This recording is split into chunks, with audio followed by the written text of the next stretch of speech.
तो बच्चों इस वीडियो में डिस्कस करेंगे class 8 subject Hindi mid term exam session 2023-24 के पेपर के सॉल्यूशन को तो ध्यान से देख लो और प्रैक्टिस कर सकते हो। ठीक है, सेम पैटर्न में आपका पेपर आएगा।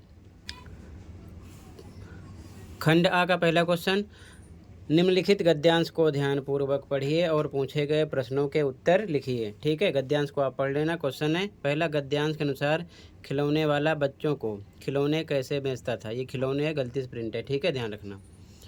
तो यहाँ पर आपका ख ऑप्शन हो जाएगा, बच्चों से पैसे लेकर खिलौने देता था। ठीक है, ऑप्शन नंबर ख राइट है।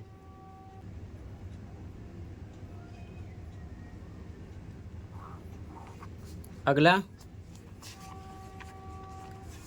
क्वेश्चन सेकंड, गद्यांश के अनुसार खिलौने वाला क्या गाकर खिलौने बेचता था। तो बच्चों को बहलाने वाला खिलौने वाला का ऑप्शन राइट हो जाएगा। ठीक है, अगला सेकंड क्वेश्चन, निम्नलिखित काव्यांश को ध्यानपूर्वक पढ़िए और पूछे गए प्रश्नों के उत्तर लिखिए। तो इसे आप अच्छे से पढ़ लेना। क्वेश्चन पे आ जाओ। पहला क्वेश्चन है, काव्यांश के अनुसार पक्षी सपनों में क्या देख रहे हैं। तो का ऑप्शन तरु की फुनगी पर के झूले। ठीक है, का ऑप्शन राइट है। अगला, काव्यांश के अनुसार स्वर्ण श्रृंखला के बंधन में पक्षी क्या क्या भूल गए हैं। तो यहाँ पर आपका भी ऑप्शन राइट हो जाएगा, यानी खा अपनी गति और उड़ान। ठीक है, आगे क्वेश्चन थर्ड, व्याकरणिक प्रश्न है। पहला क्वेश्चन, निम्नलिखित में से व्यक्तिवाचक संज्ञा है। तो व्यक्तिवाचक संज्ञा आपका तरुणाई ये भी नहीं है, बचपना भी नहीं है, बुढ़ापा भी नहीं है। खा ऑप्शन हो जाएगा सचिन तेंदुलकर। ठीक है, अगला, भाववाचक संज्ञा पहचानिए। शहर ये भी नहीं है, गंगा ये भी नहीं है, त्रिभुज ये भी नहीं है, जवानी ग ऑप्शन हो जाएगा। ठीक है, अगला, दरवाजे पर कौन खड़ा है। वाक्य में सर्वनाम की पहचान कीजिए। सर्वनाम किसे कहते हैं, जो संज्ञा के स्थान पर प्रयोग होते हैं। तो यहाँ पर क्या आ जाएगा, कौन। ठीक है, ग ऑप्शन। बाकी ये तीनों रॉन्ग है। अगला, स्वर्ण श्रृंखला में विशेषण के भेद की पहचान बताइए। तो विशेषण किसे कहते हैं, जो संज्ञा एवं सर्वनाम की विशेषता बताते हैं। तो यहाँ पर गुणवाचक हो जाएगा, का ऑप्शन। ठीक है, आगे, निम्नलिखित गद्यांश को ध्यानपूर्वक पढ़िए और पूछे गए प्रश्नों के उत्तर लिखिए। ठीक है, तो गद्यांश को आप अच्छे से पढ़ लेना। क्वेश्चन पे आ जाओ डायरेक्ट।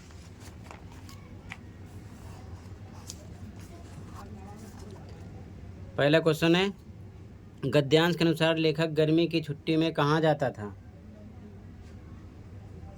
तो कहाँ जाता था, अपने मामा के यहाँ। ठीक है, खा ऑप्शन। बाकी तीनों रोंग हैं। अगला क्वेश्चन, गद्यांश के अनुसार लेखक की रुचि लाख की चूड़ियों में क्यों नहीं रह गई थी। तो इसका आंसर क्या है आपका, लेखक बड़ा हो चुका था। ठीक है, शर्मा रहा था ये भी रोंग है, डर रहा था ये भी रोंग है, डॉक्टर बन गया था ये भी रोंग है। ठीक है, अगला क्वेश्चन, गांव में होते हुए भी कई दिनों तक लेखक को बदलू का ध्यान क्यों नहीं आया। तो इसका राइट आंसर हो जाएगा, लेखक को लाख की चूड़ियों में रुचि नहीं रह गई थी। ठीक है, बाकी ये तीनों रोंग हैं। अगला, गद्यांश के अनुसार लेखक को किसकी मरहम पट्टी करनी पड़ी। तो अपने मामा की छोटी लड़की की। ठीक है, ग ऑप्शन राइट हो जाएगा यहाँ पर। बाकी ये तीनों रोंग हैं। ठीक है,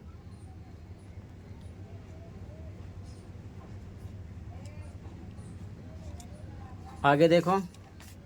अगला क्वेश्चन नंबर 5, निम्नलिखित काव्यांश को ध्यानपूर्वक पढ़िए और पूछे गए प्रश्नों के उत्तर लिखिए। तो सीधा क्वेश्चन पे आ जाओ, काव्यांश पढ़ लेना। पहला क्वेश्चन है, काव्यांश के अनुसार पक्षी और बादल क्या हैं। तो क्या हैं बच्चों, भगवान के डाकिए हैं। ठीक है, बाकी सजीव वस्तुएं, पानी के स्रोत, निर्जीव वस्तुएं तीनों होंगे। अगला, काव्यांश के अनुसार हम क्या नहीं समझ पाते हैं।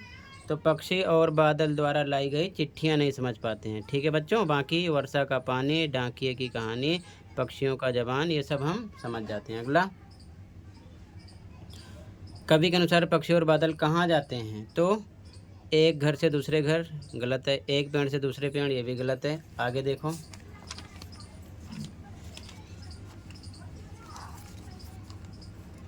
एक महादेश से दूसरे महादेश ये राइट है, रास्ते पर ये भी रहूँगा। तो यहाँ पर आपका ग ऑप्शन हो गया राइट। ठीक है, अगला क्वेश्चन, कवि के अनुसार भगवान के डाकिया द्वारा लाई चिट्ठियों को कौन पढ़ता है? आदमी, गलत जवाब। कंप्यूटर, गलत जवाब। रोबोट, गलत जवाब। का ऑप्शन हो जाएगा पेड़ पौधे पानी और पहाड़। ठीक है, अगला क्वेश्चन नंबर 6, निम्नलिखित प्रश्नों के उत्तर लिखिए। पहला, बदलू को किस बात की चिढ़ थी? तो बच्चों, गांव से, गलत जवाब। शहर से, गलत जवाब। लेखक से, गलत जवाब। कांच की चूड़ियों से, गा ऑप्शन राइट हो जाएगा। ठीक है, अगला, बस की यात्रा पाठ में बस कैसी थी? नई नवेली, गलत जवाब। मजबूत, गलत जवाब। सुंदर, गलत जवाब। वयोवृद्ध, घ ऑप्शन। ठीक है, अगला क्वेश्चन नंबर 7, निम्नलिखित प्रश्नों के उत्तर दीजिए। भगवान के डाकिए कविता के रचयिता कौन है? रामधरस मित्र, गलत हैं। कबीर, गलत हैं। सूरदास, गलत हैं। रामधारी सिंह दिनकर हैं। ठीक है, ख ऑप्शन। अगला, पक्षी और बादल किसके डाकिए हैं? शहर के, गलत जवाब। पार्सल के, गलत जवाब। गांव के, गलत जवाब। भगवान के हैं। ठीक है, का ऑप्शन राइट हो जाएगा। आगे,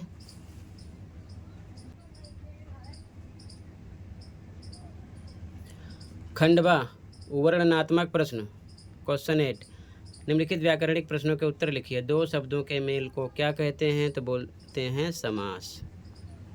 ठीक है, क्या कहते हैं? समास। अगला, अधिकार में मूल शब्द क्या है? तो इसमें मूल शब्द बच्चों अधि प्लस कार, विच्छेद करेंगे तो ये आपका क्या हो गया? उपसर्ग। ये आपका क्या हो गया? उपसर्ग। और ये हो गया मूल शब्द, यानी कि मूल शब्द आपका क्या है? कार। ये आंसर हो गया। ठीक है, जवान शब्द का भाववाचक संज्ञा बनाइए तो क्या हो जाएगा? जवानी। ठीक है, मीठे आम ले आओ, वाक्य में विशेषण छांट कर लिखिए। तो जो संज्ञा सर्वनाम की विशेषता बताते हैं उसे बोलते हैं विशेषण। तो यहाँ पर आम कैसा है? मीठा, यानी कि मीठे हो जाएगा। ठीक है, आगे, निम्नलिखित प्रश्नों के उत्तर लिखिए। पहला क्वेश्चन, भगवान के डाकिए कविता के अनुसार दूसरे देश में पानी बनकर कौन गिरता है? तो आंसर लिखना आपको भाप, इसका भाप है। ठीक है, अगला, भगवान के डाकिए कविता के अनुसार एक देश की धरती दूसरे देश की धरती को क्या भेजती है?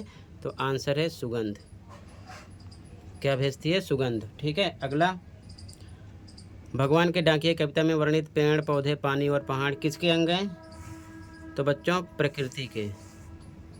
किसके अंग हैं? प्रकृति के। अगला, भगवान के डाकिए कविता के अनुसार हम क्या नहीं समझ पाते हैं? तो चिट्ठियों की भाषा। ठीक है,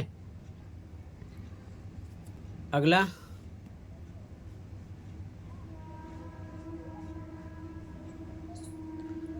क्वेश्चन 10, निम्नलिखित प्रश्नों के उत्तर लिखिए। बदलू किस पर बैठकर चूड़ियाँ बनाता था? तो आंसर है मचिए पर। मचिए पर। अगला क्वेश्चन, बदलू किस प्रकार चूड़ियाँ बेचता था? तो वस्तु विनिमय द्वारा। ठीक है, अगला, सविनय अवज्ञा आंदोलन किसके नेतृत्व में हुआ था? तो आंसर है महात्मा गांधी। अगला, बस की यात्रा पाठ के लेखक कौन है? हरिशंकर परसाई। ठीक है, अब अगला क्वेश्चन गद्य पर आधारित प्रश्न है। किन्हीं 4 प्रश्नों के उत्तर लगभग 30 से 40 शब्दों में लिखने हैं। जैसे कि वस्तु विनिमय प्रणाली क्या है? तो इसका आंसर है, मैं लिख नहीं रहा हूँ, समझो। वस्तु विनिमय प्रणाली वस्तु के क्रय विक्रय का एक माध्यम है जिसमें वस्तु के बदले वस्तु दी जाती है। वस्तुओं के क्रय विक्रय में मुद्रा का प्रयोग नहीं होता, यानी पैसे का प्रयोग नहीं होता। ठीक है, इसका आंसर हो गया। अगला क्वेश्चन, आपको छुट्टियों में किसके घर जाना सबसे अच्छा लगता है और क्यों? तो आप मामा के यहाँ जाना पसंद करते हो या फिर बुआ के यहाँ? तो आपको वही अपने अकॉर्डिंग लिखना है और क्यों, उसका रीज़न भी लिखना है। ठीक है, ये सबका अलग अलग हो सकता है अपने अकॉर्डिंग। ठीक है, अगला क्वेश्चन है, बस की यात्रा पाठ में लेखक हर पेड़ को अपना दुश्मन समझ रहा था, क्यों?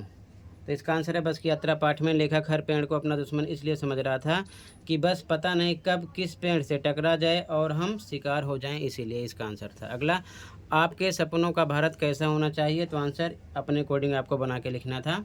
ठीक है ना, जैसा आप फील करते हो, अलग अलग आंसर इसका भी हो सकता है। ठीक है, अब इसके बाद में क्वेश्चन नंबर 12 है, इसमें से भी आपको 3 ही करना था। ठीक है, पहला क्वेश्चन है, भगवान के डाकिए कविता के अनुसार चिट्ठियों को कौन पढ़ता है? तो आंसर है भगवान के डाकिए कविता के अनुसार भगवान के डाकिए द्वारा लाई गई चिट्ठियों को पेड़, पौधे, पानी और पहाड़, ठीक है ना, पढ़ते हैं। ठीक है। अगला क्वेश्चन, भगवान के डाकिए कविता के अनुसार पक्षियों की पाँखों पर क्या तिरता है? तो आंसर था भगवान के डाकिए कविता के अनुसार सौरभ हवा में तैरते पक्षियों की पाँखों पर तिरता है। ये इसका आंसर था, इसका आंसर। ठीक है। अगला, भगवान के डाकिए कविता के अनुसार किसकी लाई हुई चिट्ठियों को कौन बाँचता है? तो भगवान के डाकिए कविता के अनुसार पक्षी और बादल द्वारा लाई गई चिट्ठियों को पेड़, पौधे, पानी और हवा बाँचते हैं। इसका आंसर था। अगला क्वेश्चन, भगवान के डाकिए कविता के अनुसार सुगंध कौन भेजता है? तो आंसर भगवान के डाकिए कविता के अनुसार एक देश की धरती दूसरे देश को सुगंध भेजती है। इसका आंसर था। ठीक है। अब इसके बाद में बच्चों अगला आपका था अनुच्छेद, यानी कि जिसे आप बोलते हो निबंध। 80 से 100 शब्दों में लिखना था, कोई एक अपने अकॉर्डिंग बनाकर लिखना था अपने मर्जी से। ठीक है। उसके बाद में अगला पत्र था 80 से 100 शब्दों में। तो आपको यहाँ पर चाहे बधाई पत्र लिखो और चाहे प्रधानाचार्य को प्रार्थना पत्र लिखो, चॉइस थी, कोई एक करना था। ये भी आपका अपने अकॉर्डिंग होता, तो आपने जैसा याद किया फॉर्मेट का ध्यान देते हुए लिखना था। तो बच्चों ये था पैटर्न, इसी के साथ ये पेपर कंप्लीट है। कहीं पर कोई डाउट है कमेंट कर सकते हो। मिलते हैं अगली वीडियो में। Thank you for watching and take care.